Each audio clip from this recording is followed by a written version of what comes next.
selamat pagi. Bertemu lagi dengan Ibu Rina di sini untuk pembelajaran tematik kita.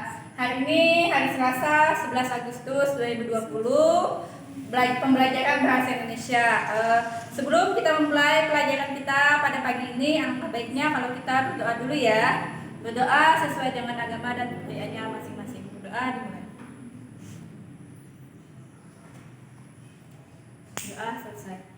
Ya, di sini hari ini kita belajar tentang perkembangbiakan dengan umbi, dengan spora dan mencangkok tanaman.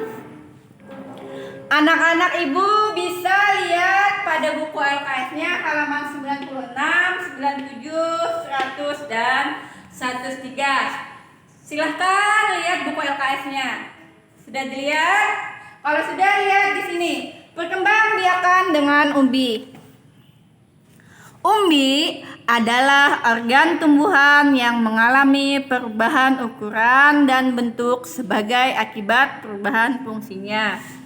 Umbi adalah salah satu perkembangbiakan tumbuhan secara vegetatif. Apa yang dimaksud dengan vegetatif? Vegetatif adalah cara tumbuhan berkembang biak dengan tidak melalui proses perkawinan. Jadi vegetatif ini cara tumbuhan berkembang biak atau memperbanyak diri tidak melalui proses perkawinan ya. Kalau generatif itu adalah cara berkembang biak dengan proses perkawinan. Umbi pada tumbuhan terbagi atas 3 macam, yaitu umbi batang, yaitu batang yang tumbuh membengkak dalam tanah. Bagian ini sesungguhnya merupakan cadangan makanan yang disimpan pada bagian batang. Contohnya kentang dan ubi jalar. Jadi kentang dan ubi jalar adalah contoh umbi batang. Yang kedua adalah umbi akar, yaitu bagian akar yang membesar karena berfungsi sebagai tempat cadangan makanan. Contohnya adalah wortel. Nih. Ini wortel adalah contoh umbi akar. Kemudian tadi contohnya ini ubi jalar. Ini gambar ubi jalar ya. Ini adalah contoh umbi batang, kentang dan ubi jalar. Ini contohnya cuman contoh ubi jalar saja. Kemudian yang ketiga adalah umbi lapis.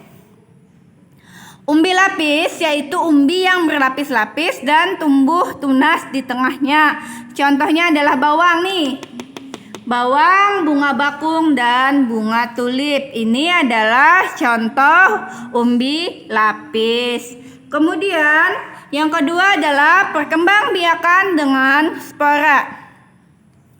1. Contoh tanaman yang berkembang biak dengan spora adalah jamur, lumut, dan tumbuhan paku. Bentuk spora serupa dengan biji namun bentuknya sangat kecil.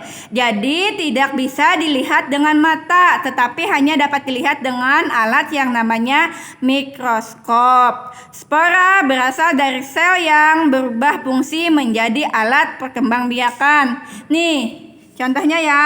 Contohnya adalah jamur dan tumbuhan paku. Ini gambar tumbuhan paku ya. Jadi jamur dan tumbuhan paku ini berkembang biak dengan spora. Jamur yang tumbuh liar di kebun terjadi ketika spora jatuh ke tanah yang lembab dan subur. Spora yang jatuh tersebut berubah menjadi alat perkembangbiakan dan mengisap makanan hingga tumbuh menjadi tumbuhan jamur yang baru. Ini jamur ya. Ya, selanjutnya kita belajar tentang mencangkok tanaman. Perkembangbiakan vegetatif buatan adalah perkembangbiakan vegetatif yang terjadi karena ada bantuan manusia. Perkembangbiakan vegetatif diantaranya cangkok, stik, okolasi, dan runduk. Mencangkok adalah usaha untuk memperbanyak tumbuhan dengan cara membuat akar baru pada bagian batang. Batang yang telah tumbuh akhirnya dapat dipotong dan ditanam menjadi tanaman baru. Tumbuhan yang biasa dicangkok adalah jambu, mangga, jeruk, dan belimbing. Itu ya yang kebanyakan biasanya dicangkok oleh orang. Kemudian selain itu tanaman hias juga ada yang dapat dicangkok, misalnya bunga nusa indah, melati, dan soka. Syarat tumbuhan yang akan dicangkok antara lain tidak terlalu tua dan tidak terlalu muda. Jadi ukurannya syaratnya adalah tanamannya ini berumur tidak terlalu tua dan tidak terlalu muda, maksudnya sedang ya. Ukurannya juga tidak terlalu besar, kemudian batangnya lurus, cabang berwarna coklat muda dan kulitnya mulus. Di sini ada tahapan mencangkok. Yang pertama tahapannya adalah membuat keratan melingkar pada cabang. Jarak keratan adalah 5-10 cm.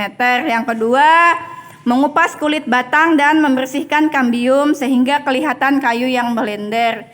Yang ketiga, membungkus atau menutup cangkokan dengan tanah yang diberi pupuk. Ya, demikian tadi pembelajaran kita hari ini tentang perkembangbiakan tumbuhan. Mudah-mudahan anak-anak ibu semuanya dapat mengerti dan dapat memahami tentang pembelajaran kita hari ini. Demikian pembelajaran kita. Terima kasih dan dadah.